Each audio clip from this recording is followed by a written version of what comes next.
see the lovely countryside going past out here.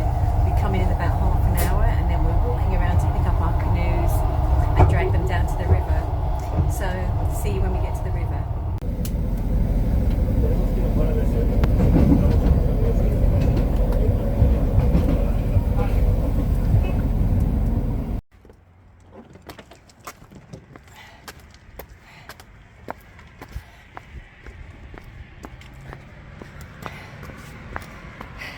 And we're still walking about 3 kilometres by now. We're here at the River Spey. We finally found where to get in.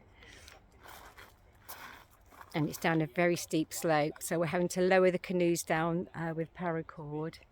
And it's quite midgy here. I'm getting eaten alive here, so we want to get loaded up and on the river as soon as we can. And they're just bringing the canoe down now.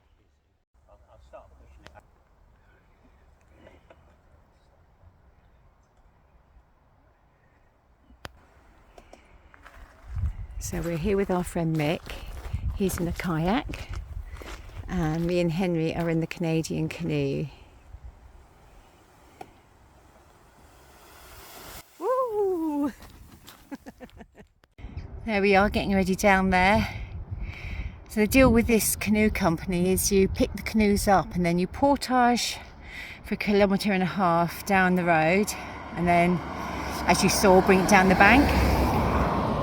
And they give you some wheels, but then you've got to take the wheels back again and then walk back again. So we've been a few hours just getting to this point really. And now Henry's decided that we need another dry barrel.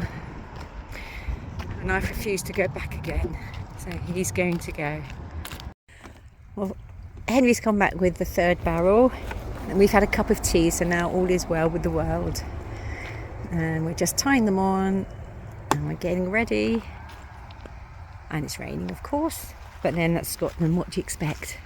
And we're going down there, not very far today, just somewhere where we can camp, make some dinner and gather ourselves. So it begins. And we're on the river. There we go. There's Henry, and Mick is just sorting himself out in the kayak. And we're off after all that. We're ready to go. Exciting. And this is going to be our sort of view for the next few days. Hopefully with a little less rain. But whatever, we'll enjoy it.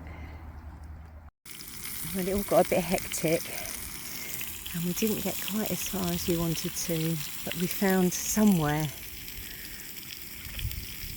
which is great. And there's no cows here, and it's reasonably flat. Got my new little stick stove going, sausages, mushrooms, and in here we've got champ, which I found in Scotland. Got to have some Scottish champ. And then we're going to have dinner, and we managed to warm up and dry off. And then tomorrow is another day. It's been a slightly fraught today, when the first day when you go away and everything doesn't quite go to plan, but you get there in the end. Henry foolishly wore his trousers and now he hasn't got anything dry to put on except his shorts and long socks. So he looks like he's auditioning for AC/DC. Oh. And just as we're about to go to bed, the sun came out and gave us this fantastic sunset. Oh, I think the midges are out as well. Yeah, okay, that's enough sunset. Into the tent. Oh, stingy. Good morning. It's 6 a.m. and it's beautiful.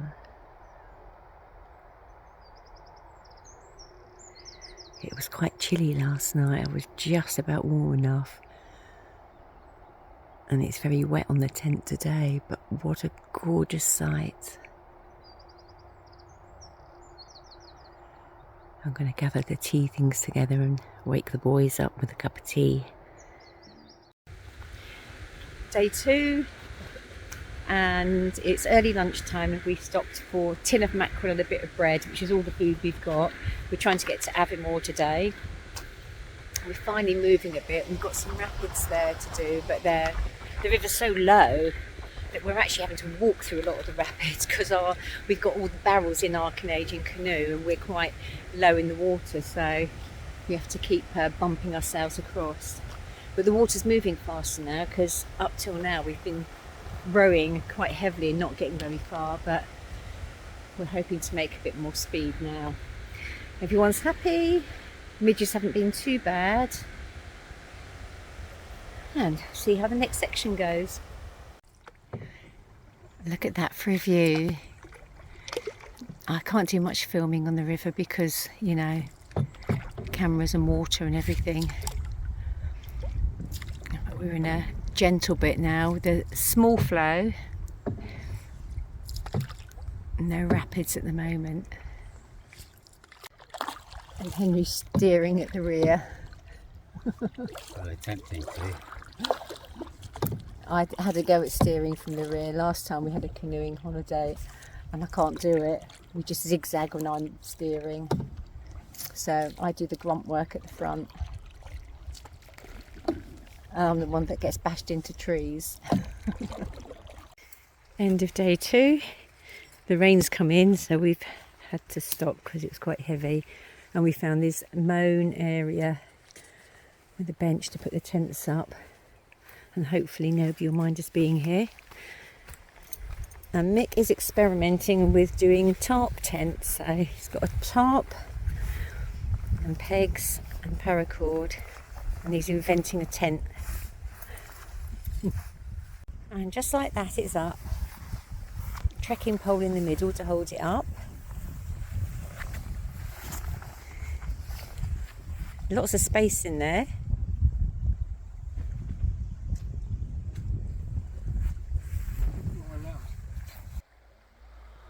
We've just had 3 other canoeists pass us and they're going down to an island to camp.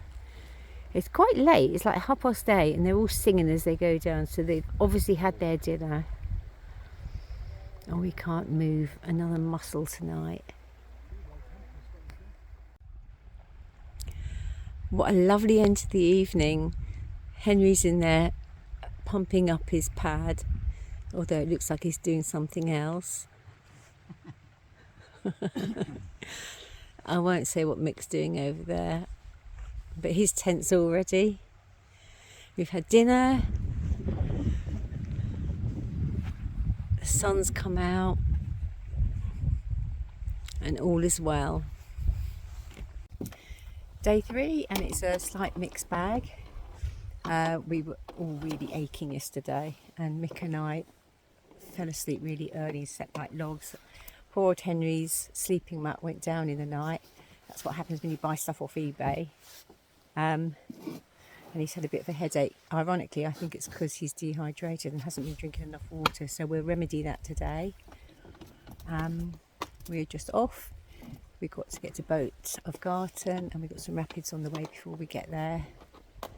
Weather's quite warm, a bit overcast today, but apart from last night when we arrived in a rainstorm, we've been quite lucky so far. We're on a very slow moving bit of the river, but with a little breeze behind us, and the weather's not too bad, but it's looking very moody over there on the Grampians. Hopefully that's where it will stay. Tiny break of blue every here and there, but actually you don't want it too hot because we get quite dry and dehydrated down here in the boats. An old railway bridge.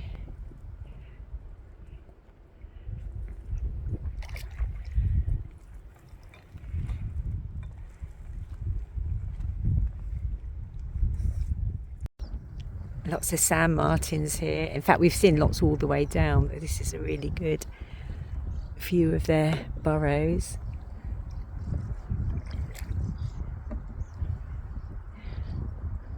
Probably not helping the stabilisation of the bank, but a lovely home for them.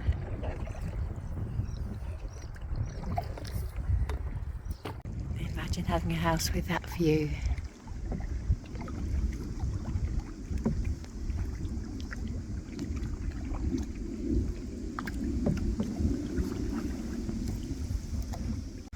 Found a nice little place for a lunchtime stop out of the wind.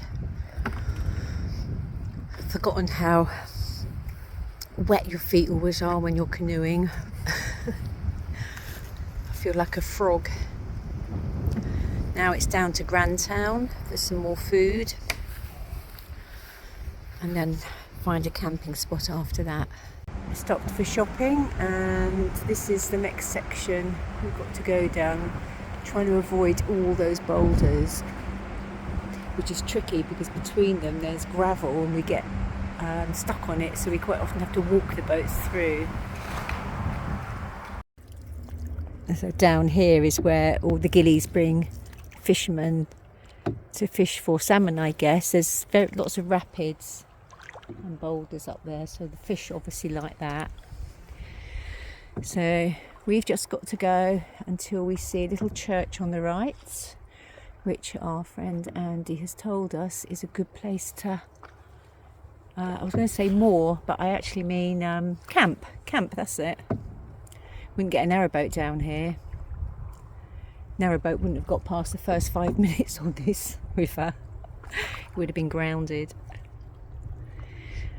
It's not late, it looks quite dark, but it's only about 5ish. But we've been rowing for, I don't know, about 7 hours, so that's enough. And there's the bridge and the little church, and that's going to be our home for the night. And with very aching shoulders and an aching bum, it has to be said, we'll be very glad to stop. Woo! Whoops, stuck in a boulder. Just over there we found a little nook with extremely quiet neighbours. Lovely this, isn't it?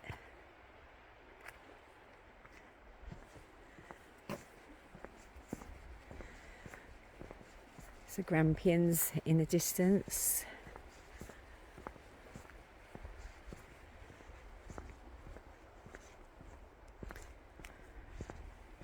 Everything's so lovely here, dramatic and quiet. You probably can't see through there. It's the first tick. Henry's just got it out the back of my leg. Oop, the buggers. Good morning. It's day 5 and I'm up with the lark. It's rained all night, but we were nice and cosy in the tent, although everything's a bit damp this morning.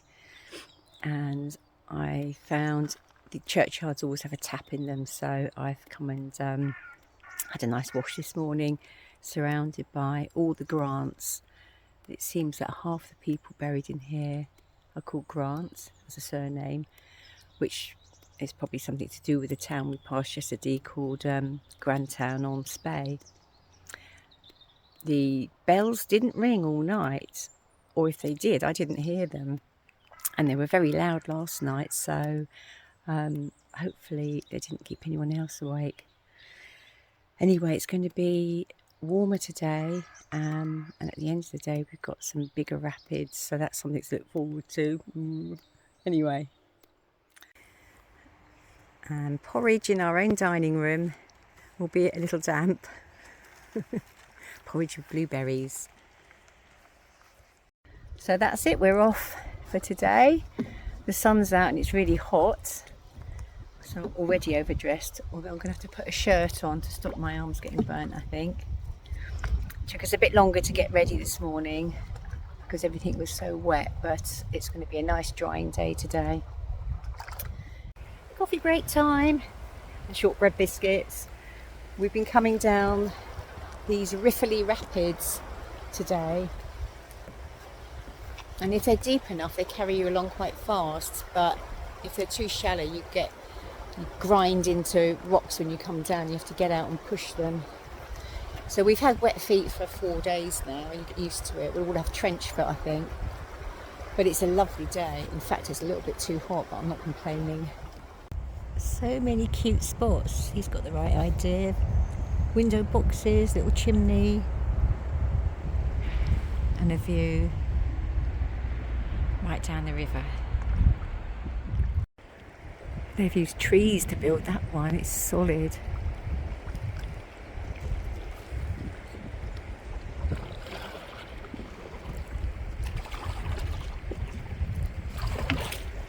Nice little firewoods for the winter.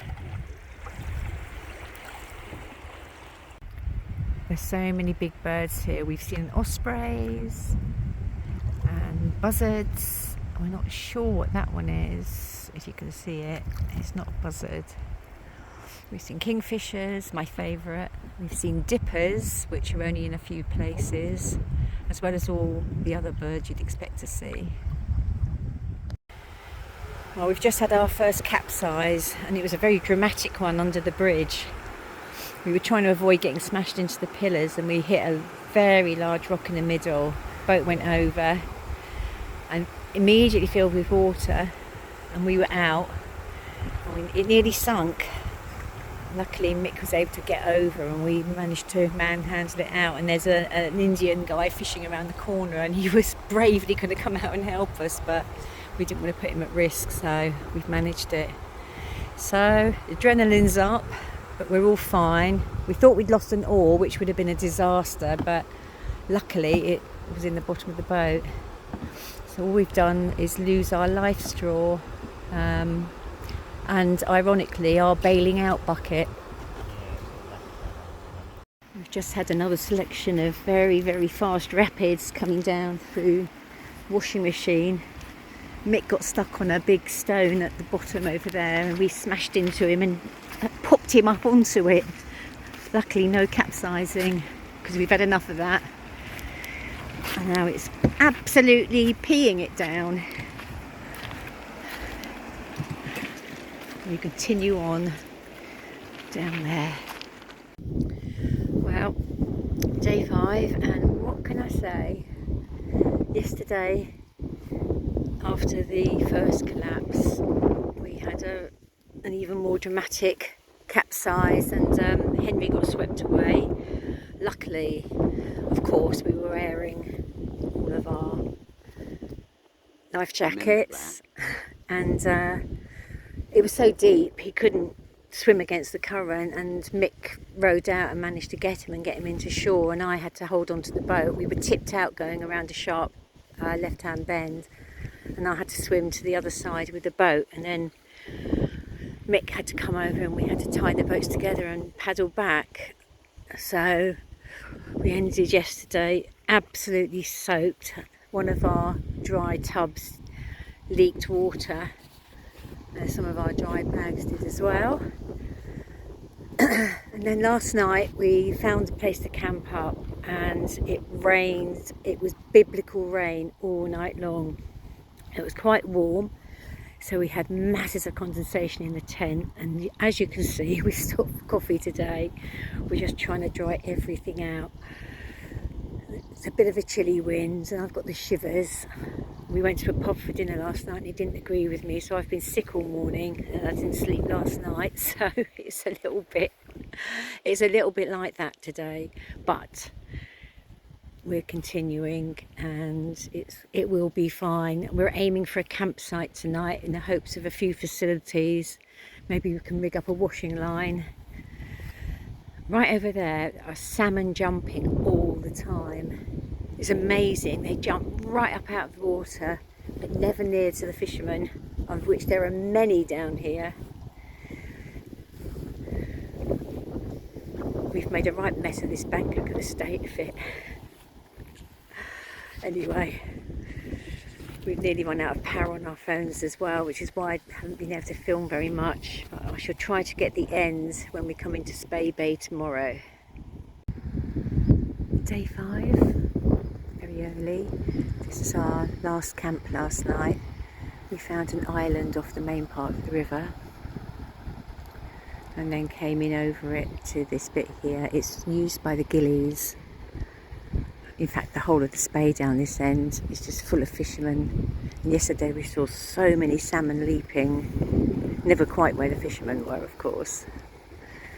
So the plan today is to get up, pack up all our stuff, and then we're going to go down there to Spey Bay. It should take a couple of hours, and then we're done. It's been an amazing trip from the high mountains out to the sea. We're all a bit battered, but our clothes are dry this morning, which is a major bonus because yesterday we thought we'd never be dry again. But it was dry last night and there was a breeze blowing, so we end the trip nice and dry, even our shoes. And we've made it to the end. The sea is there, Kingston over there, and we actually went too far and we nearly barreled out to sea, but we turned around and came back, and we're being picked up there. It's called Tugnet over there. We had a bit of an incident on the way down because there's tree debris everywhere, and Mick got channels under it. He was trapped under for a moment, bobbed out, and then his canoe went off and he went off, so we had to do a rescue mission this morning. Luckily we got him into the back of our canoe and then chased down after his and managed to trap it against the beach. Luckily, but we're all quite glad to be here now.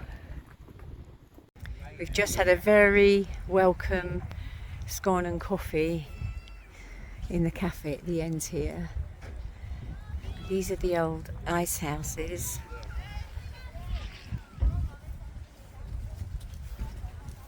And it's where they used to keep the salmon frozen.